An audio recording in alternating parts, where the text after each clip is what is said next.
Au plus loin que vous vous rappelez, votre calvaire commence vers quel âge? Mon calvaire commence dès l'emménagement avec ma mère et mon beau-père. Je me retrouve dans la cuisine avec ma mère, moi je suis tout petit, hein, j'ai 6 ans et demi à peu près, et elle se met à me faire une crise de jalousie en me disant « mais qui tu préfères, ta mère ou ta grand-mère ?» etc. Elle me pousse à bout jusqu'à ce que je cède et que je dise « je préfère ma grand-mère ». Mon beau-père rentre le soir, il ouvre la porte et la première chose qu'elle lui dit c'est « ton fils n'aime pas sa mère ».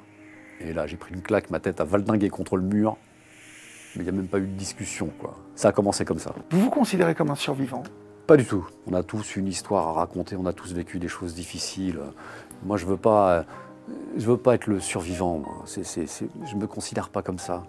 Je devrais sans doute, mais je me suis jamais vu comme ça. Sylvain, bonjour. Bonjour. Vous êtes originaire de Rouen? C'est ça. C'est ça. Vous publiez Pourtant c'était ma mère aux éditions City, où vous racontez l'enfant que vous avez été. La première question que j'ai envie de vous poser avant que nous rentrions justement dans le récit de cette enfance, comment allez-vous aujourd'hui? Quel homme êtes-vous aujourd'hui? je suis un homme accompli puisque j'ai réussi à me réaliser et à m'accomplir dans mon métier, dans mes activités artistiques. Hein. C'est de ça que je rêvais. Voilà, je suis très très heureux aujourd'hui. Que faites-vous? J'écris des chansons comme chacun sait, j'écris des livres comme chacun sait, c'est ma raison d'être ici aujourd'hui. Donc je poursuis, je dirais pas une œuvre parce que c'est un peu prétentieux, mais en tout cas quand j'ai quelque chose à dire, je fais exister une chanson ou je travaille sur un livre pour tenir un propos. Voilà, j'ai 3 enfants magnifiques, 2 sont adultes maintenant, et voilà, j'ai une vie de couple très très épanouie avec une femme absolument extraordinaire. Voilà, donc je suis très très heureux. Comme quoi, on peut se sortir de tout, parce que on ne peut pas dire que la vie vous ait vraiment servi dès le début, lorsque vous naissez dans cette famille où vous ne connaîtrez jamais votre père. Hein. Est-ce que vous connaissez les circonstances de votre naissance aujourd'hui? J'ai beaucoup travaillé sur le sujet, donc j'ai fini par découvrir que, j'ai fini par découvrir que ma mère avait rencontré mon père biologique sans aucun doute quand elle a fait l'école d'infirmière dans un stage à l'hôpital, et puis voilà, ça a dû être une aventure comme ça un peu sans lendemain. Sans lendemain, mais en réalité, ce que j'ai découvert, c'est que mon père était donc mon père biologique. Était parti vivre au Japon et qu'il a sans doute jamais été au courant de ma naissance. Voilà, puisqu'il est parti vivre au Japon pour enseigner le français. Cette enfance alors, parce que pourtant c'était ma mère, relate quoi? La démission d'une mère, la maladie mentale d'une mère, l'alcoolisme d'une mère? C'est tout ça à la fois, je crois surtout que ce livre raconte l'incapacité d'une femme à être la mère qu'elle s'est rêvée être.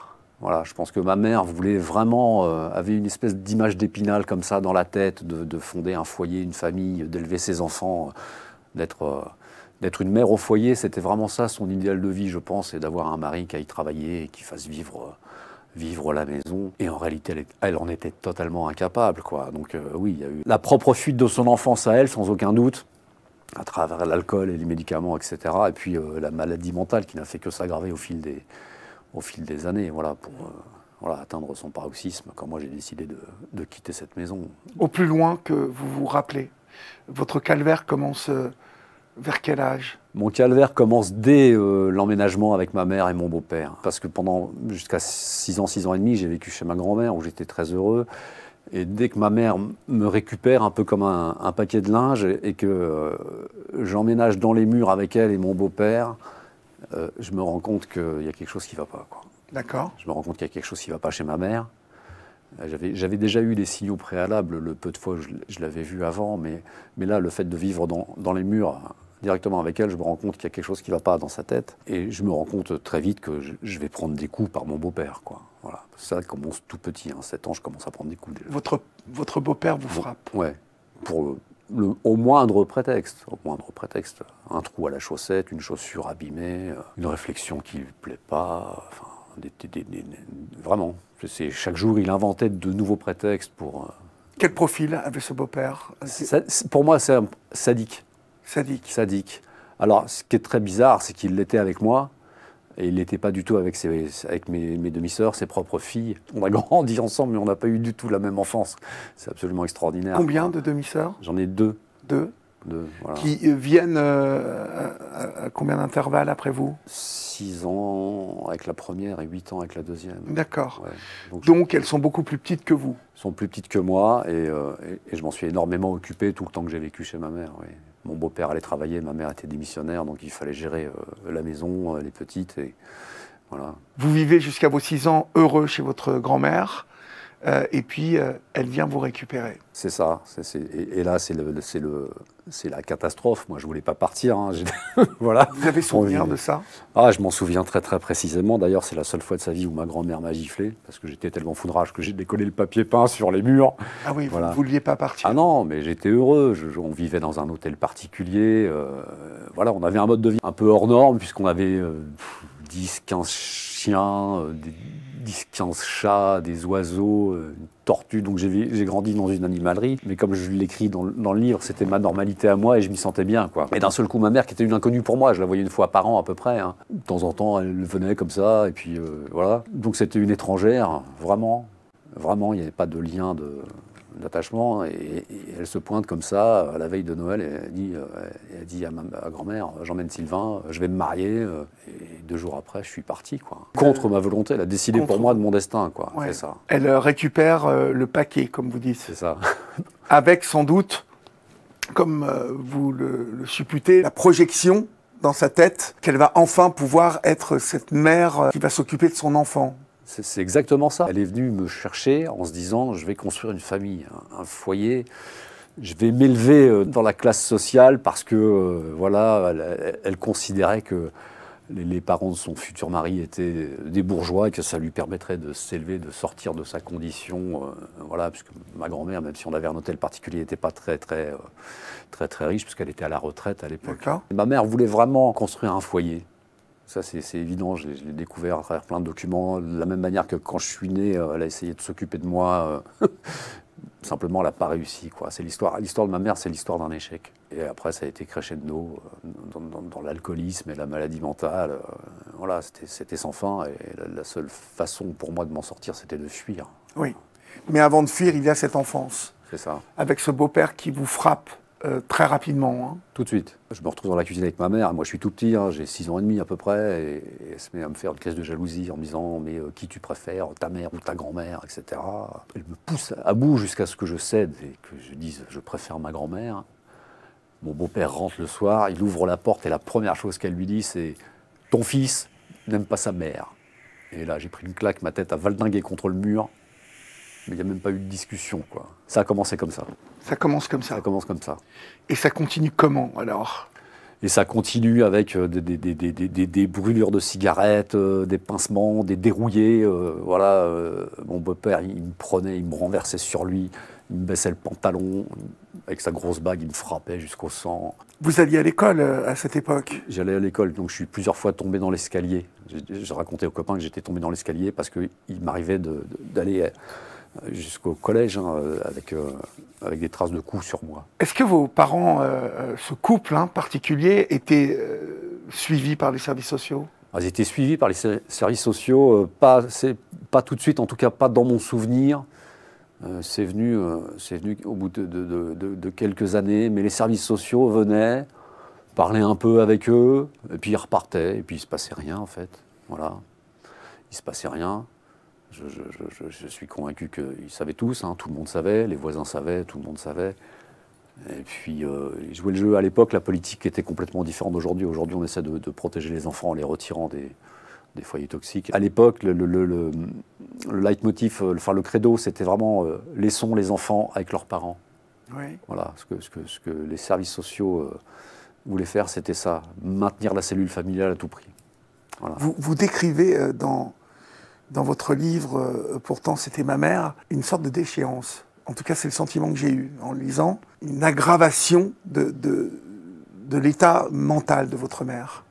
Oui, c'est ça. En fait, elle a été suivie en psychiatrie pendant des années. Elle passait son temps à faire des allers-retours. Ça s'aggravait tout le temps parce qu'elle buvait de plus en plus, elle prenait de plus en plus de médicaments, parce qu'au bout d'un moment, elle prenait les médicaments pour se défoncer. À la fin, elle avait perdu complètement pied avec la réalité, quoi. Elle entendait des voix. Elle était persuadée que les voisins lui voulaient du mal, qui posaient des micros dans les plaintes de l'appartement. Enfin, c'était sans fin. Et la violence aussi allait crescendo. Elle a quand même essayé de me tuer 2-3 fois. Elle a failli jeter une de mes demi-sœurs par la fenêtre une fois. J'ai vu des choses absolument épouvantables. Quelle est l'image qui vous reste gravée, justement, de cette mère? Peut-être un moment où vous avez bien cru qu'elle allait vous tuer? C'est une question à laquelle je n'ai pas vraiment de réponse. Pour moi, ça a toujours été une étrangère. Donc, ça a toujours été une étrangère. Ouais, j'ai jamais ressenti de lien affectif avec elle. Jamais. Donc c'est une étrangère. Moi, dans ma tête, c'était mais pourquoi tu m'as emmené là-dedans? C'est pas ma vie, quoi. C'est la tienne. Vraiment, c'est comme ça que j'ai toujours vu les choses. Et donc quand j'ai décidé de partir, je suis parti sans me retourner, quoi. Je suis jamais retourné la voir. Vous êtes parti à... Je devais avoir 14 ans et demi. Dans 14 ans et demi. Et vous partez où à ce moment-là? Je retourne chez ma grand-mère. Vous retournez chez votre grand-mère. Celle qui m'a aimé, protégé. Oui. Parce que de ses 7 ans à ses 14 ans, quel est le rôle de cette grand-mère? Est-ce qu'elle est là un peu pour vous protéger? Elle me maintient dans l'amour et dans le monde réel parce qu'elle me prend pour les vacances scolaires, pour les grandes vacances. Donc tous les ans, même si mon beau-père n'est pas d'accord, on s'arrange pour que je parte en vacances. Et donc je passe 1 mois ou 2 chaque été chez ma grand-mère. Et ça me permet de reconnecter avec la normalité. Oui. Mais vous vous rendez bien compte qu'il y a quelque chose qui ne va pas chez votre mère? Est-ce que vous en parlez à votre grand-mère à l'époque? Elle sait tout, je lui dis tout. Vous lui dites tout? La seule personne à laquelle je dis tout, c'est ma grand-mère. D'accord. Et malgré cela, elle vous laisse repartir, elle est obligée? Elle est obligée. Elle est obligée. La loi pouvait pas, enfin, elle ne pouvait pas enfreindre la loi et me garder sans décision de justice. Décision qu'on a obtenue quand j'ai fugué, puisqu'on était voir le juge des enfants qui a confié ma garde définitive à ma grand-mère. Donc je dois ce que je suis devenu. Je le dois à ma grand-mère, parce que c'est elle qui m'a équilibré quand j'étais tout petit, parce qu'on sait que les premières années, notamment les 7 premières années, sont très importantes bien sûr, dans la construction de l'humain, et elle m'a apporté mon équilibre. C'est aussi pour ça que j'ai eu suffisamment de recul en constatant la vie affligeante que ma mère menait, que c'était pas ça la normalité, la vraie vie. Cette vie affligeante dont vous parlez, elle est faite de quoi? De crise, d'hystérie, d'alcoolisme? C'est l'alcool, les médicaments, les coups, puisque ma mère et mon beau-père se tapaient dessus sans arrêt. Ils se battaient? Ils se battaient, voilà. Et la principale cause de bagarre, c'était ma mère disait donne-moi à boire, et mon beau-père disait non, t'as assez bu. Voilà. Et ça finissait toujours en bagarre. C'était très très violent. Ma mère faisait des pseudo-tentatives de suicide à répétition, menaçait sans arrêt de se jeter sous un poids lourd ou par la fenêtre. Le quotidien, c'était ça, avec ma mère malade qui vomissait dans la vaisselle. Voilà, enfin, c'était ça, tout le temps. On ne savait jamais ce qui allait se passer. Moi, je me couchais le soir en redoutant de me faire planter un coup de couteau. Comment est-ce qu'on se construit là, quand on a 8 ans, 9 ans, 10 ans, 11 ans, 12 ans, 13 ans, et que on vit dans la peur perpétuelle, dans l'insécurité perpétuelle, dans un lieu qui devrait être protecteur, où finalement règnent tous les dangers? C'est ça, c'était un climat très très insécure, extrêmement violent. Mais je ne sais pas pourquoi, tout petit, enfin très vite, j'ai su que c'était pas ma vie, que c'était la leur, et que j'allais partir. Et c'est vrai que je ne veux pas paraître arrogant en racontant tout ça, mais j'ai eu très tôt l'intuition que je valais mieux que ça et que je m'en sortirais. En tout cas, je voulais m'en sortir. Et ce que j'ai compris, ce qui m'a sans doute sauvé, c'est que pour m'en sortir, il fallait changer de lieu. Parce que les lieux sont très importants dans la vie aussi. Les lieux où on habite, l'environnement dans lequel on évolue, tout ça est très important. Vers 10 ans, j'avais déjà compris qu'il fallait que je change de lieu. Donc changer d'appartement, de famille, d'environnement, puisque ma mère avait élu domicile dans une cité, voilà. Et j'ai eu cette forte intuition-là, celle de quitter de lieu. Moi, je voulais être placé, en fait. Oui. J'aurais préféré être placé en foyer vivre chez vos parents que de continuer à vivre avec ces gens-là. Ma grand-mère me disait, mais si tu es placé, tu ne pourras pas poursuivre tes études, puisque j'étais doué à l'école, etc. Donc elle voulait absolument, ma grand-mère, que je continue. Mais elle me disait, si tu vas en foyer, tu ne pourras jamais continuer tes études, quoi. Voilà.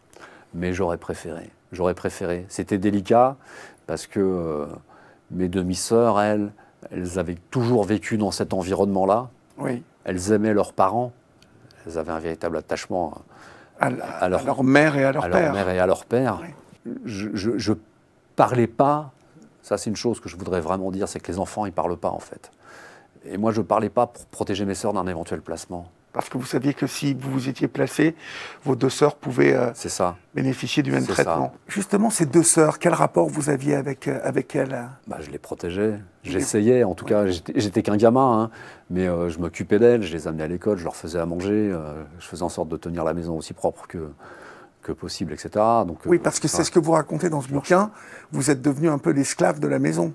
Oui, c'est ça. C'est ça. Je le vivais pas. Ça, par contre, je le vivais pas comme ça, mais je faisais tout dans la maison, quoi. Vous faisiez tout dans la maison. Parce qu'il fallait quelqu'un pour le faire. Votre mère ne le faisait absolument pas? Passer sa vie soit couché dans son lit, soit assis sur sa chaise, à fumer des cigarettes, boire des cafés ou vider des bouteilles de vin, quoi. Elle me réveillait à 7 h du matin pour que j'aille lui acheter ses cigarettes et sa première bouteille de vin. Et puis elle en vidait 5 ou 6 dans la journée quand elle était là, quoi. C'était ça, mon quotidien. Et donc il fallait s'occuper des petites. Vous vous êtes construit, on le sent, en résistance. Hein? Je pense. Souvent, lorsque j'échange avec des personnes qui ont eu le même vécu que vous, on pourrait se poser la question, mais comment a-t-il résisté? Comment a-t-il réussi à s'en sortir? Mais finalement, on s'aperçoit au fil des échanges que très vite, les enfants mettent de la magie partout. Comme vous dites que les enfants ne parlent pas, les enfants mettent de la magie partout, s'inventent aussi parfois un personnage rempli de force, avec un espoir au bout, celui de partir, parce que je suppose que c'est ce qui vous a toujours fait tenir, l'intuition qu'un jour vous partiriez, et plutôt que 18 ans. Ouais, Ça a dû être quelque chose qui vous a fait tenir, ça. Et finalement, est-ce que vous avez l'impression aujourd'hui que vous vous êtes renforcé au fil des coups, au fil des humiliations, au fil du mépris? Votre question, elle est très intéressante. Et j'ai une vraie réponse, en fait, parce que je pense que je suis devenu l'artiste que je suis grâce à tout ça. Je pense que je suis devenu l'homme que je suis grâce à tout ça. Tout ce que j'ai accompli dans ma vie, où je me suis beaucoup occupé des autres aussi, où j'ai eu parfois besoin de montrer du courage ou de la force, et je pense que je l'ai tiré de là, en fait. Cette capacité à la résistance, comme vous dites, mais à l'empathie aussi, je la tire de là. Ces années d'enfance terribles m'ont construit en tant qu'individu et en tant qu'homme. Je pense qu'elles ont exacerbé aussi ma sensibilité aux êtres et au monde. C'est ce que j'exprime quand j'écris des chansons, par exemple, ou certaines œuvres littéraires. J'ai toujours montré une sensibilité exacerbée. Dès que j'ai commencé à écrire, il se passait quelque chose quand les gens lisaient. Voilà, mais je pense que ça vient de là. Ça vient de cette souffrance, parce qu'à un moment, il faut appeler un chat un chat. Il y avait dans ces années-là, il y a eu de la souffrance, beaucoup pour moi. Beaucoup de souffrance, Ouais. beaucoup de violence. Votre mère, en fait, était malade, hein, alcoolique. Votre père, beau-père, lui, ne buvait pas. Ah si, il était aussi alcoolique qu'elle. Ah, il était aussi Ah oui, alcoolique. oui, mais non, c'était les deux. Hein. Voilà. Sauf que lui, il achetait ses bouteilles tout seul. Il ne m'envoyait pas chercher ses bouteilles. Voilà. Il rentrait avec ses bières, ses bouteilles de vodka. Il les cachait dans les placards pour pas que ma mère les voie, mais elle savait évidemment qu'il y en avait. Donc ça finissait tout le temps en bagarre. Il buvait devant elle alors qu'elle était alcoolique. Voilà, lui, il était aussi. Et puis il fumait des joints tout le temps. Lui, il fumait des joints tout le temps. Il me faisait une tête comme ça, quoi. Vous m'avez dit tout à l'heure que votre mère avait essayé de vous tuer plus d'une fois. Vous viviez avec ce sentiment de mort possible Tout le temps. Tout le temps. Tout le temps. Pas que par rapport à moi, hein, parce que j'avais peur pour mes sœurs. Mon beau-père, un jour, me dit, ma mère était internée, et mon beau-père me dit, tu sais pas, Sylvain, l'autre jour, ce qu'elle a fait, je me suis réveillé la nuit, elle était sur moi avec un couteau comme ça, prête à me planter, quoi. Donc la peur de la mort, toutes les années que j'ai passées chez ma mère, elle était omniprésente dans mon esprit. Moi, j'ai vraiment tenu jusqu'au bout du bout, jusqu'au moment où je me suis dit, il faut que je parte, sinon ça va mal finir. Parce que d'abord, je commençais à avoir des fréquentations douteuses à l'extérieur, et puis ensuite, je me suis dit, je vais finir par planter mon beau-père la prochaine fois qu'il essaie de me cogner, quoi. Parce que je grandissais, je me renforçais, et donc j'ai dit, ça va mal finir. Justement, quel adolescent vous commencez à être vers 12-13 ans? Vous avez quel type de fréquentation? Comme tous les adolescents, je veux jouer les rebelles, mais comme je vis à l'époque dans une cité HLM, bah, je fréquente des délinquants. Oui. Donc je commence à faire des bêtises, voler dans les magasins. Peut-être la différence avec d'autres, c'est que je me suis senti glisser, quoi. Et j'ai dit, Vous réalisez que vous êtes sur la mauvaise pente. c'est ça. Et je me suis dit, si je reste là, je vais finir en prison. Ça aussi, c'est une intuition forte que j'ai eue voilà, dès le début de l'adolescence.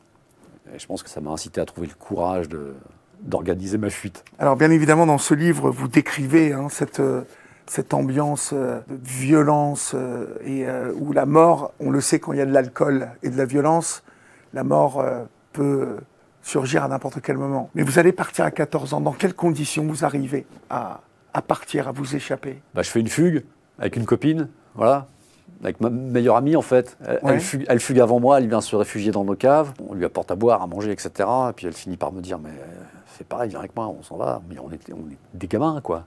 Ouais. Et puis j'ai fini par le faire, je l'ai rejoint dans les caves, et puis on est partis ensemble. Et puis je l'ai emmené chez ma grand-mère. Elle est retournée chez ses parents après. Ouais. Il n'est pas question que j'y retourne.